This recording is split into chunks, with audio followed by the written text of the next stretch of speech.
Enterprise TV, a tradition of truth.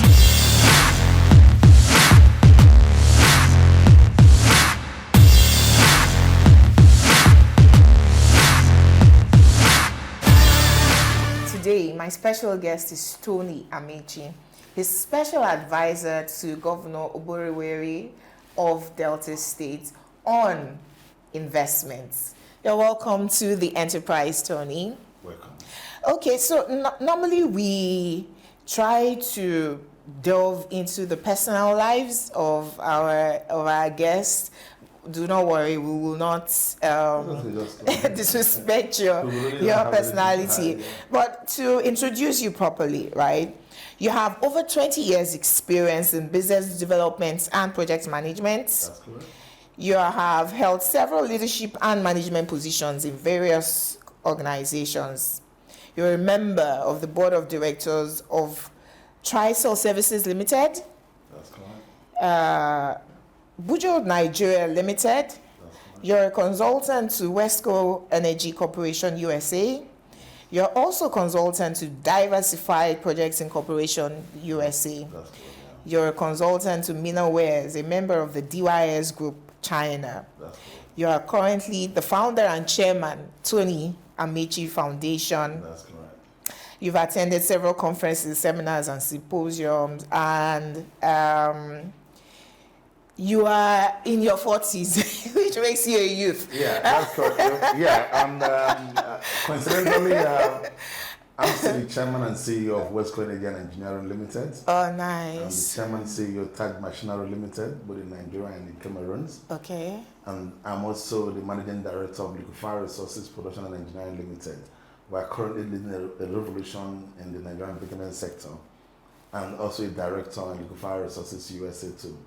So, For somebody yeah, in your age group, right? Because we have continually said to have young people, right, leading in politics. yeah, You say that you're not a politician, right? absolutely. So you're a technocrat in government. Yes. Yeah.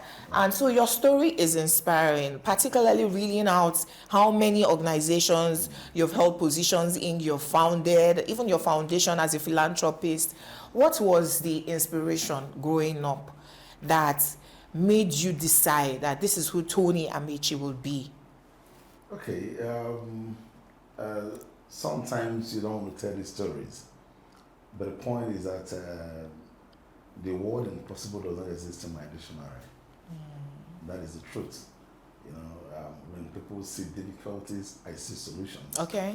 That is who I am. So I do what I do to encourage people, especially my kids, you know, that whatever Aliko Dangote can be, you can be better than that.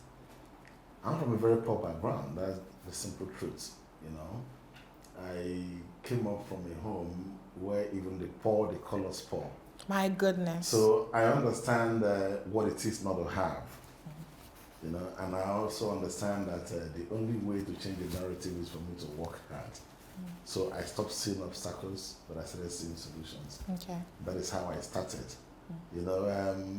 What age were you, Tony, when you decided, if the poor call us poor, my children will not have the same future? At what age did that? Okay, apparently when I left secondary schools, I was barely 15 years and 9 months. I was bright, I will tell you that, you know, but then there was no money for me to go for that.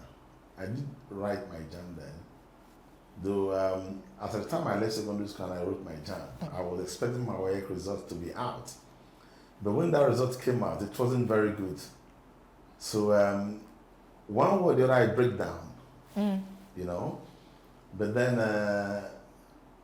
my grandmother encouraged me, and then the opportunity to go serve someone in business came calling, you know. So I knew the opportunity for me to go further in education wasn't there.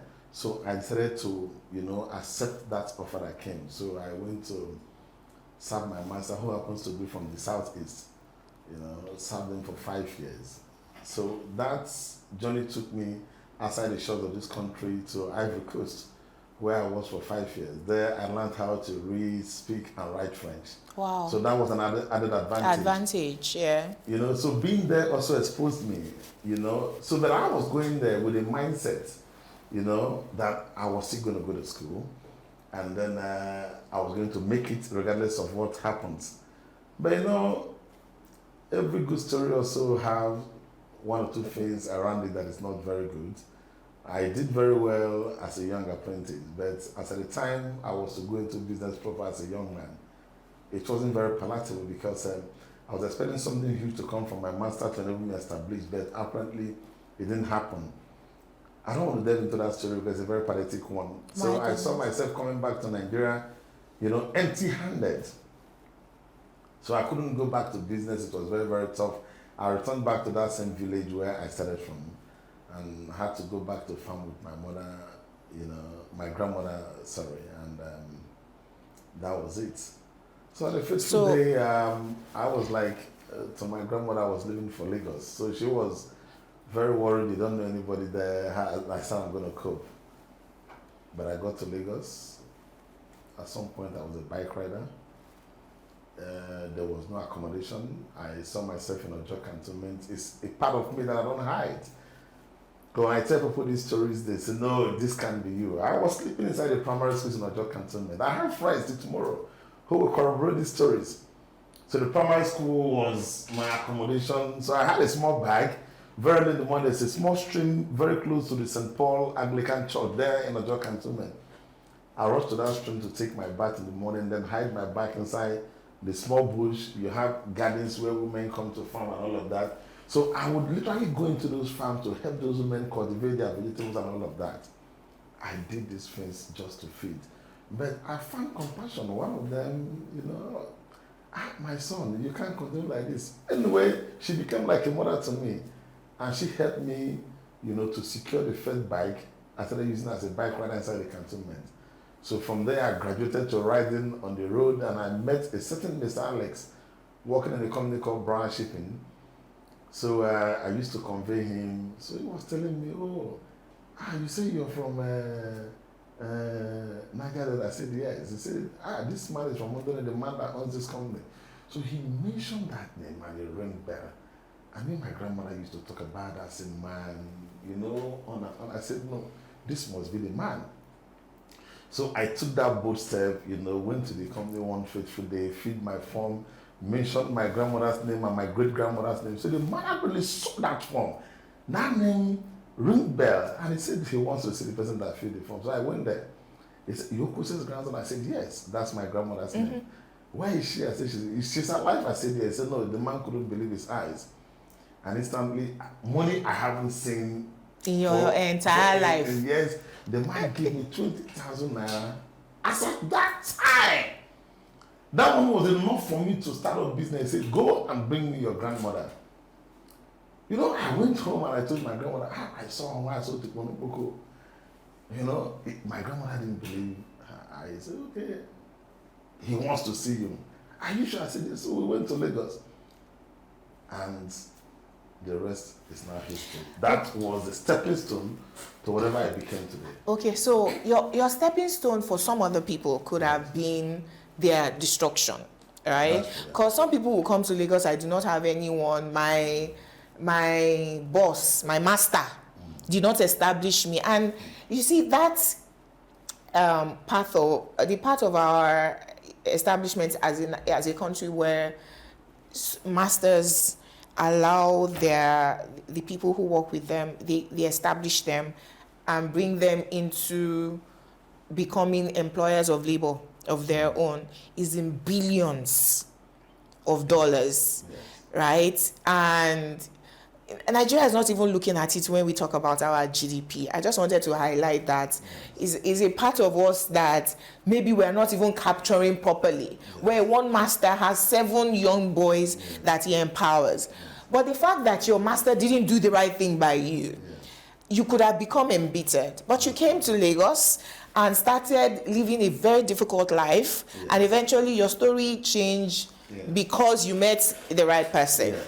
I'm imagining if that is why today you are also a philanthropist, because they say you're just one person away from your success. The fact that you met first an elderly lady who helped you acquire your first Okada, and then you met just the right person who said, go and bring me your grandmother, gave you 20,000 naira too. Is that why you are a philanthropist today? Okay, you see, the woman didn't acquire a bike for me, but she stood like a shorty to someone who has a bike for me to ride out. But let me also tell you a story. You know, my work with Brower wasn't very cozy, it wasn't rosy.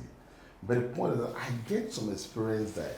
I met people, you know, and I realized, you know, that there's more to success than we actually think it is.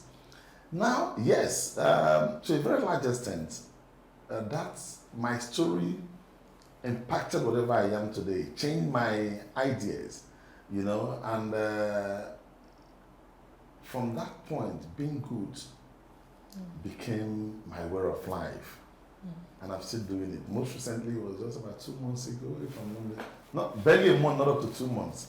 I was driving out of my estate. I came to Lagos. About a month ago, I was driving out and I met 2 young ladies. You know, I knew something was wrong. They were worried, so I called the 2 sisters. They came to me. They were looking for accommodation, but I knew they were very bright. To cut a long story short, one of them is on a full scholarship right now in Novena. She just commenced lectures pharmacology. So I took her, I got admission into Novena University in Delta State, a private university. I think her fees are about 720,000 per annum. I paid, and then I said, go to school, whatever it takes. You know, so I'm not doing this because I have so much. But as I said when we started this conversation, it's because I know what it is not to have. I know what it is not to have. So I don't really delve into my foundation because there is an entirely different story. You know, what led me into creating that foundation, how people see me as a father of multitude. You know, I've got so many kids that will think, oh, they are his biological children. They are not. Biologically, I have just 4 kids. Biologically, I have 4 kids. But my adopted children are in excess of 7. And they are in different parts of the world, going to school. You know, when I see them, I have that joy. When they call me daddy, I feel very, very happy. You know, and each person that says, okay, I want to train up to 5,000 persons. If I have the capacity, it's possible and all of that. You know, a lot of people do not understand what life is all about. You know, it makes absolutely no sense that you can eat very well. You acquire all the wealth, and the people around you are suffering. In one of my interviews that I granted in TA in the time past, I told them that we spend so much money building the highest fences, having the best of security and all of that, just to separate ourselves from the less privileged. That when that problem that will keep on piling up will explode, your fence will not stay. You will not keep you secure. Persons that will take the hit. So the best way for you to deal with that is for you to empower everybody. Encourage people. You can't empower everybody, but at least do your bit. And those people you try to help today will be the ones to save you tomorrow. True. It's just a simple. I absolutely agree. So you're a technocrat now, and the special advisor to the governor, executive governor of Delta State on investments. Is it because you have so much expertise and skill in business and investments that you were chosen for this role? And how did you meet the governor? How did he seek you out to be this, you know, special advisor in his government? Okay. Well, the story into politics today is a very funny one. I and my very good friend and brother, Philanthropist, we became very, very uncomfortable with the last administration in Delta State. Though we didn't have enough information as a matter of fact, but with the little we had, we felt our people were being marginalized. So when he approached me and then we looked at what was going on, we felt really bad. We are the second largest in terms of population in Delta State. You know, the second largest in Delta State. We've remained one of the pillars in terms of supporting both the state and the federal government with oil proceeds and every other thing. We don't have it. We have the largest gas deposits, you know, in Africa as a whole today. I don't want to talk about the world. one of the biggest power plants is sited in our place, and then we're in darkness. So all of these things culminated to a lot of anger. So we decided to take it upon ourselves, and we created what we call the League of Local Professionals. Okay. I'm from Abon and Delta State. So we tried to interface with the government. It wasn't working, so we went to court, to took the state government to court. My goodness. And we were asking the court to declare that Ndokwa Nation is not part of Delta, so we can have our own state if we cannot benefit from the state. So those were part of the things we were doing at that time. So while we're fighting this battle, some people in the APC came pouncing, and they saw it as an ideal opportunity because I became very close to my people. So it was a kind of a sympathetic cause. People became, sympathetic to that cause. Even those in the then state government were not bold enough to come out and speak, but they will call us private, thank you, you're coming out to talk. So we decided to take the bullet for them. Okay. So when the people in opposition, they saw that it was a very good opportunity and they needed to take part from the state government, so they came, they approached me. It was difficult for me. And I spoke with Evans. What do we do? I get my point. He said, no, the moment you join politics, people will say, no, you're doing that because of political reasons. True. But then on the second thought, we needed a platform upon which we can start to drive our demand to see on how we can help our people. So I simply told him, okay, why you continue with that battle? Let me join these people and so on. So that was how I joined the All Progressive Congress. That was in 2021, if I'm not mistaken myself. So that was the very first time in my entire life that I became a member of a political party. So I started following them, but they weren't sincere. I'm being honest to you. Wow. So I was wasting my money doing campaigns, running from one place to the other. So when I complained to the hierarchy of the party, they weren't listening. So I said, no, politics is indeed not what it is. I decided to pull out. That I wasn't going to be part of politics in my life again. Let me continue with my private business. So I think I resigned from that party around February or March in 2022. So I didn't want to get myself involved in politics. And I went back to my private business, very silent. So what happened after that? Yeah, people were worried. What happened to Tony? We were not seeing Tony anyway. People started coming, different political parties were coming, they were consulting me. I told them I'm not interested. So on the day that the matter between Sheriff Oborowori and then David Ediwe, they were both in PDP. The day Supreme Court gave that judgment, I was with my foster son. We were coming back to Asaba from Abuja. We were actually in Abuja when I ran into the current deputy governor of the state, Mondo Nyeme, the deputy governor of Delta State presently. So I ran into him. So we greeted. We are brothers from the same place. I said, "Congratulations, my brother. That you're a good man," which indeed one is a very, very good man. Even if he was occupying a position in the state government, but he has my kind of life. He has the spirit to give without looking back. He's my kind of person. So at that point, I felt like a hot air was running through my spine, and I told him, I said, my brother, I don't know, I don't have anything to give, and I'm going to give you all my support. I will throw all my support behind you to ensure that you become successful in this election, that you're a good man. So that was just it, that if I get to us, I'll come to your house. So he didn't believe it. Now for a man who was once in the position I was fighting, so I got to us and I went to his house, he brought drinks, we married together and all that. I said, I'm going to support you. So without being a member of the party, by the following day, I ordered all my people. I said, okay, put billboards everywhere. Let's support them to win this election. So that was how the journey began. So to every member of the PDP, what is playing out? Chief Amechi flooding the entire state with billboard, doing campaigns, writing on papers that people should vote PDP and all of that. So coincidentally, eventually, I wrote a very, very powerful article about Sheriff Oborowori, the current governor. That's my governor, on the need why the cat fits him and why the people should support him.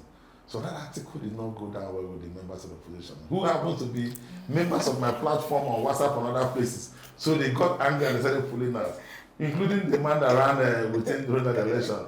They pulled out of my platform and they left. So, but I made a promise. I said, in Ndokwa Nation, we won't lose a single word.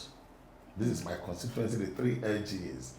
And we kept to that promise, and we made sure that the PDP won the entire world. So the governor himself was impressed when he heard the story of how I came and all of that. So we became friends. That was just it. So is this position, special advisor on investments, is it a compensation based not on? At all. Not at all. It wasn't a compensation. I wasn't even expecting it. In fact, I don't want to be part of government as a matter of fact. But sometimes you need to support your people. Okay, so the follow-up question will be that, we know that to change anything, you must change it from within. That's correct. And you nearly withdrew from politics totally because you saw that the people that you joined because you wanted to fight for your people were not sincere. That's correct. Right? So would you advise a young business person, right, to join politics and change it from within, or understand the people from the outside?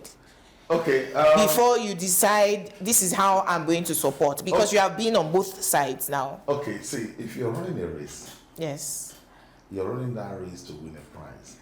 So if along the line you fall down, what you need to do is to stand up and continue running. You don't quit. That's what I've learned about politics and business. And I think it is time for people from the private sector, technocrats, people with the right idea to start coming into government. That is the only way we can get it right. You see, it's very simple. Before the inauguration of the governor, I had prepared my own vision that I called Delta, Direct Economic and Leadership Transformation Agenda. Okay. And that vision is, how do you mitigate unemployment, mitigate crime using the instrumentality of employment? Now the question is that how do you create this employment? You need investment. So how do you bring this investment? You need to create an enabling environment to make investors come. Now you and I understand that as a country, we have a lot of problems. The instability in our country is a major problem in terms of our currency. The volatility, of the naira today does not put confidence in the mind of any investor to come and invest in Nigeria. Yeah. So, but be that as it may, as a people, as a Nigerian, I'm a proud Nigerian, I have to do what I can do to help my state and my country grow, regardless of the political divide. So is it better to join from inside, or just, I don't want to be anything in this government, let me just support from outside? What's your advice? I think it's in two ways. Okay. But for me, I will encourage people to actually play that politics directly. Come inside. Don't be on the fence. You remember you wanted to run away yourself? Yes, but I also realized that you couldn't do much from the outside. Yeah. If we have, let's assume that the system has 100 persons. Yeah. And you have 10 good people, you can actually force change. Okay. All right. So Tony, we're going to delve into your personal life, your hobbies. Yes. You tell us if you are romantic, and are you the best father in Delta State when we come back? I think I'm a very proud father. Yes, I will tell you without your I'm the best father. Anybody can tell you that. My kids can attest to that. Okay, so you will tell us all of that when we come back. Please do not go away. We'll be right back. Enterprise TV, your one-stop shop for news, programs, human angle stories, the economy, sports, and much more. We go the extra mile to bring incredible details to you. So hop on the train now. Enterprise TV, a tradition of truth. You're welcome back to the Enterprise, and we're still discussing Tony Amechi. So I said we're going to go into your personal life, and you said that you're the best father, right, yes, in Delta State. Well, in the world, I think I'm the best father in the world. Yeah. So your 4 biological children and 7 foster children will say that you're the best father in the world. Anytime, any day. Tony, are you also romantic? Will your wife say that you're the best husband in the world? Well, women, I don't know, but I think I am. You're not sure. Yeah, you are going to say. No, I am. What do you want in a man? You want the man to take good care of you. Yes. You want the man to be there for you, Yes. provide everything for you. Yes. Everything. You understand what I mean? Whether inside or outside.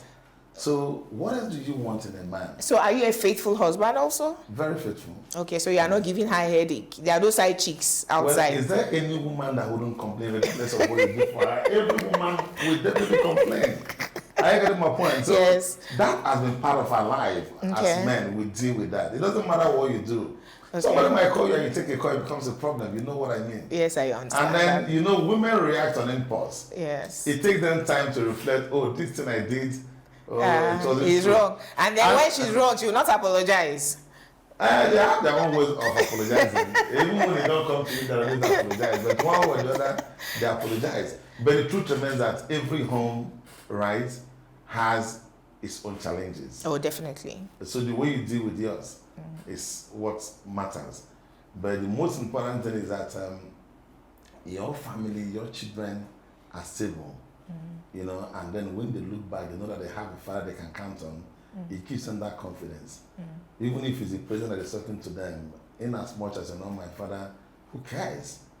So that's just it. So when you put that confidence in the minds of your children, you become the best father. Don't forget, a father makes sacrifices for the success of his children, for the progress of his children. And just like the Bible said, any man who cannot take care of his son is more than an infidel. Yeah. And that's why I encourage men. It doesn't matter what you do, where you are, try and be there. Sometimes it's not just about money. Oh, definitely. Those just even support, giving time. Yeah, time. That you're there to listen. Yeah. Like I'm living alone in Nigeria right now. My kids are not here. But every blessed day we must chat, even if it's midnight that I have the time, I'll call. They'll wake up and then they're excited to see me, to hear my voice. My first daughter, she's a medical doctor. She's in the UK. She's in Bournemouth in the UK. On my birthday, we shared birthday together. She gave me one wallet, a customized wallet that, in fact, I stopped using the wallet. That's what I use right now. And then she surprised me. She came to Nigeria. Oh my goodness. So when she came, we said, we share a birthday together. So she wanted us to celebrate together. So it's a moment, that I cherished. You understand? And then cool-headed, very wonderful guy. I'm praying for a nice man to come. Definitely a nice man to come. As a good father-in-law, Anyway, what's your favorite Nigerian dish? See, I'm an Abon man. My favorite dish is the nsala soup and pounded yam with nice fish, asa. Okay. And echin, there's a fish you call echin. I don't know what they call it in English. These two fish, asa and echin, they're my favorite fish. Yeah. Well, nsala is a good choice. Okay, so your foundation, the Tony Amechi Foundation, is off of your background, of having to maybe not starve, but when the poor call you poor, but having suffered yourself as a young person, you decided, okay, so I'm going to be the father to nations, right, with this foundation. How well is the foundation doing, and what would you love to do differently? Okay, we are doing exceptionally well. Most of the work we are doing are not in the public. We are not making them public. Okay. But very soon, we might start putting them out for people to see what we've done, how far we've gone, and all of that. So far, so good. The foundation is 100% funded by me. We are not getting any grants or donation or any loan. Even when I had the potential of doing that, I felt no. It's something I told myself I want to do. Let me see the extent to which I can go before I start dragging people into the foundation. Now that foundation was created out of that burning desire to help humanity. Especially when a young man, he became my first adopted child, as a matter of fact. Was very, very stranded in life. Was about 2 years and some months. With the mother eventually died sometimes last year. The father died when he was barely 2 years old. But the mother was not anywhere to be found at that time. So I took custody of him. And today he's doing nursing. He's in the Royal College of Surgeons in Dublin, reading medicine right now. So that young man actually changed my thoughts about life completely and how I see human being. So bringing him into my life and what he has turned to become, a very wonderful young man, gave me the courage to create that foundation. And then since creating that foundation, the demand increased. A lot of things have happened.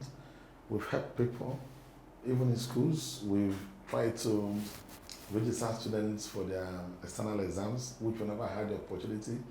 Like I told them in one of the schools I went to, I told them, I said, rich people don't help.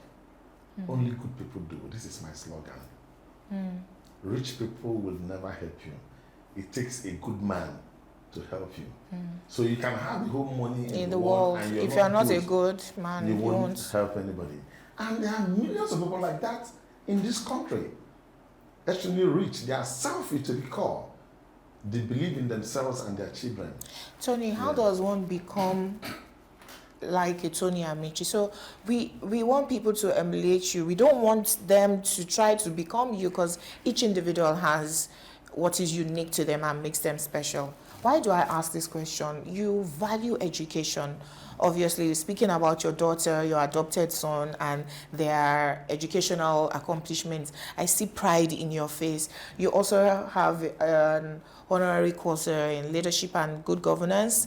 You have PGD, computer science in view, and BA analytics in view. You know, so you obviously value education. So a young person who is going through the Nigeria of today, where almost every home there's anguish and complaint, how do they be the best of themselves, right? And get an education if they value one, or a trade if they value one, but overcome their challenge to become like you. You see, I'll tell you one simple truth. Whatever Nigeria has become today, we are encouraging it to be what it is today. Because people have taken to corruption. I'm not perfect. I also have my shortcomings. But I also look at the bigger picture in everything I do. How does this affect the people? Does it affect them positively or negatively? The young man today does not want to do anything. He's on the fast lane, he wants to drive the best car and all of that. But these things are chicas champai, they disappear along the line. So these are wealth without roots. Without enterprise. You know, I started my company with zero capital. There was no money. I literally struggled to register that company. But I'm proud to have these companies in Cameroon, in Ivory Coast, in different countries, and even in the US. Okay? Now, the point is that I encourage young people to stop seeing difficulties. So, I'm going to school, how do I do this? I said, look, the most difficult thing in life is taking that first step. Very true, sir. It is extremely difficult. The moment you take that first step, your journey is complete. You will finish that journey. So I encourage them to take that first step, to stop seeing the negative sides of life, but the positive side. They should stop seeing impossibility. You see, in a small, when I go out and then I speak to people, some feel you're proud. There is building pride. Some who have sense will see the true you to tell you, oh, this man is making sense. It happens even in my family, even in my community. Once you're on the side of truth, they say, hey, he wants to intimidate people because he has money. So at the end of the day, it's also difficult to help. I must be sincere with you. So it has to be a trait that is in you. You have to make up your mind that regardless of what happens, you're going to help. I will tell you a story that will shock you. Someone who tried to poison me to kill me. Wow. Works with me today. I didn't send them packing. Are you getting my point? I know people. That's keeping your enemy close. Well, you change them when you bring them close. You make them see life. So most of the people who are my competitors, who are detractors, they are still with me. So you must give people that chance. Are you getting my point? To change for the good. And that is one of our biggest What if strengths. they don't change, Tony? Isn't that a threat? They will.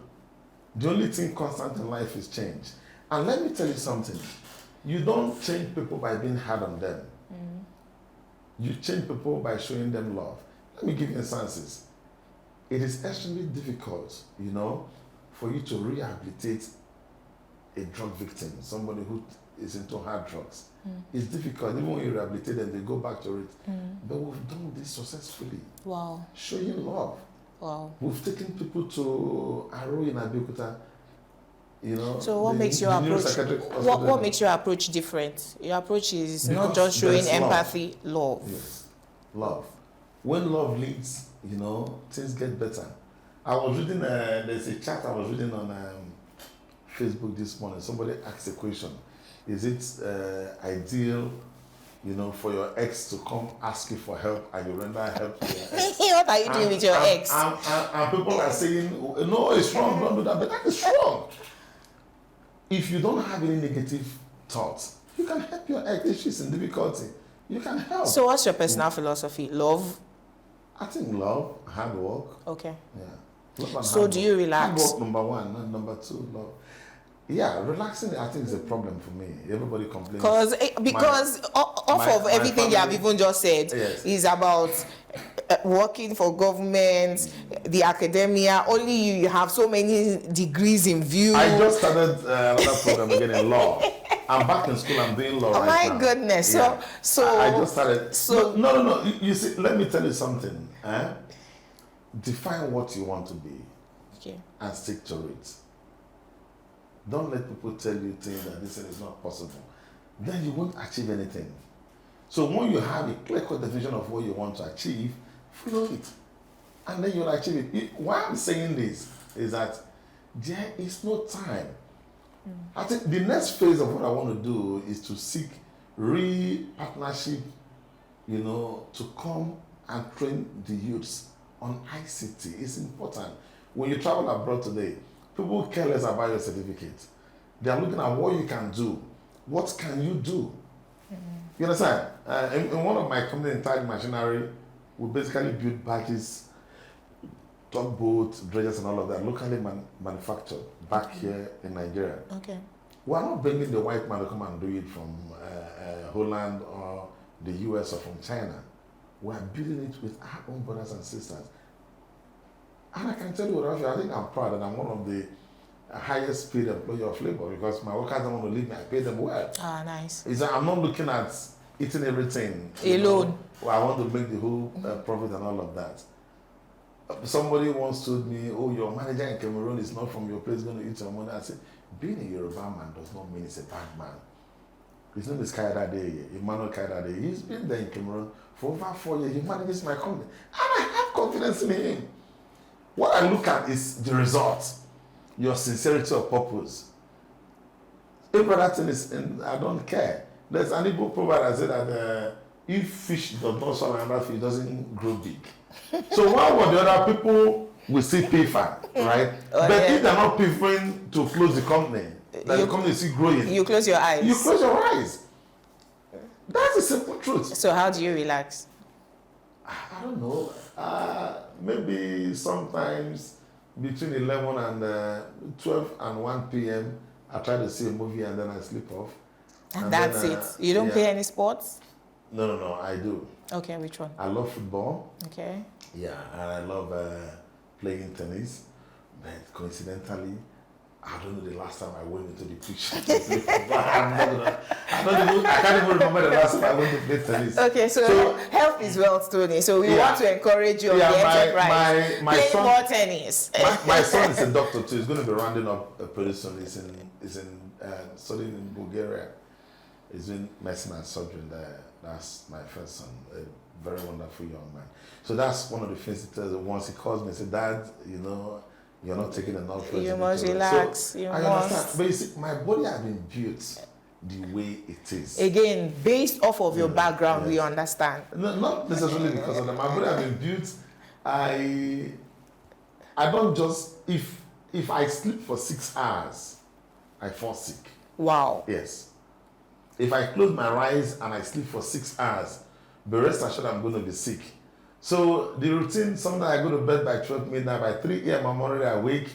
It's either I'm going to see movies or I'm reading, you know, by 4, 5, take my shower and so, I hit the Tony, you have just defined who you are, that's it. Yes. And you stick by that. Yes. Thank you very much, Tony Amechi. Thank you so much. for joining us on the Enterprise today, and your story has been inspiring.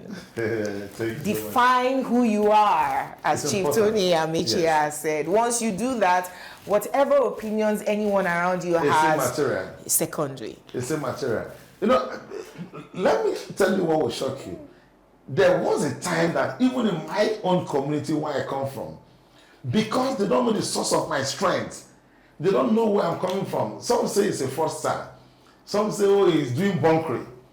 So there are different stories flying. It took my community so many years. And then they started planting people around me to really find out who is this man. And when they became, because initially some of them, when you want to try to do something, they are not comfortable. Oh, who knows where you go get the money from? You know, the average Nigerian slogan. So when they got to know who they have as a son, you know, I was far away. Where was I?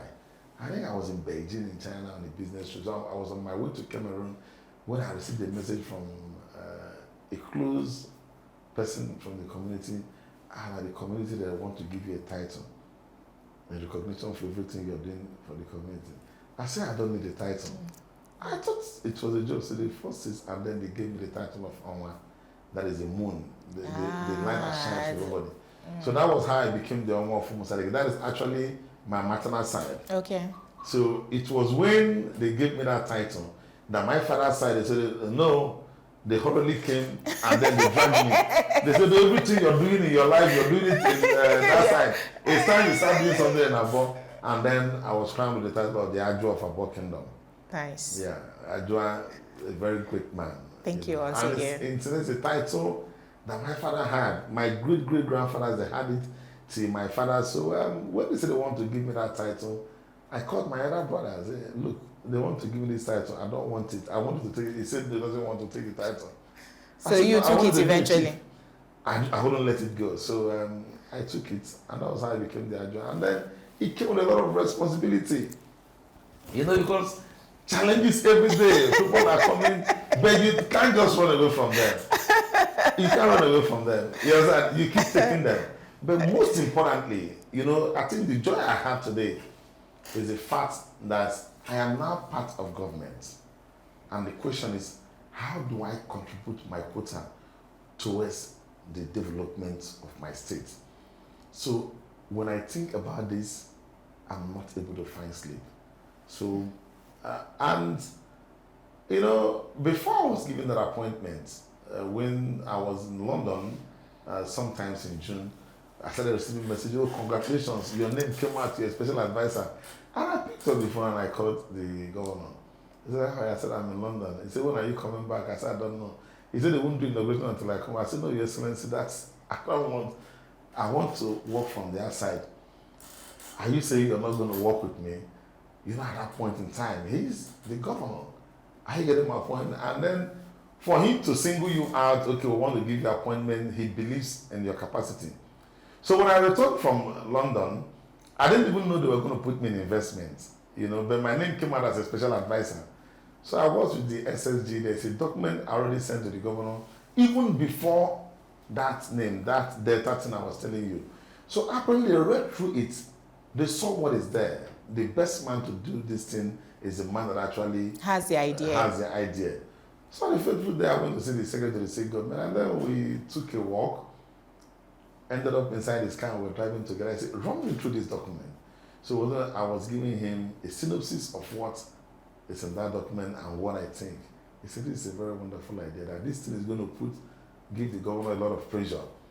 And then it's going to put you under a lot of pressure because there's going to be so much on you to deliver. I said, well, and then he asked me, now you've been nominated as an advisor, where would you want to be? I said, I don't know. Whatever you will decide, I can serve in any capacity. So after the inauguration and swearing in, you know, they were reading my citation that very day and all of that. I was surprised when they allocating positions and all of that. When they allotted positions, I was made special advisor investment.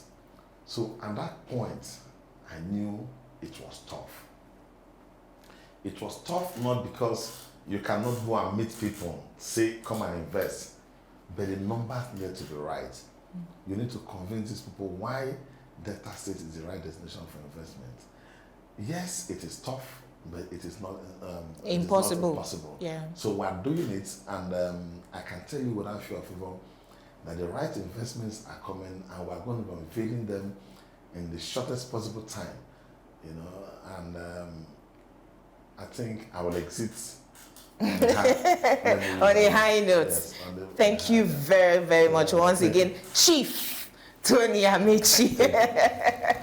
So nice talking to you. Thank you so very much. Your name. My name. You took me through this journey. I don't even know who I'm speaking with. My name is Olajumoke Alawode James. Yeah, nice meeting you. Great to meet you, sir. Thank you. So this has been our edition of the Enterprise on Enterprise TV, discussing the life of Chief Tony Amechi. I hope that you have taken one thing away from this, and that is to define yourself. Once you know yourself, everything else does not matter. We hope to see you on the next edition. Thanks for staying with us. Bye for now. Enterprise TV, your one-stop shop for news, programs, human angle stories, the economy, sports, and much more. We go the extra mile to bring incredible details to you. So hop on the train now. Enterprise TV, a tradition of truth.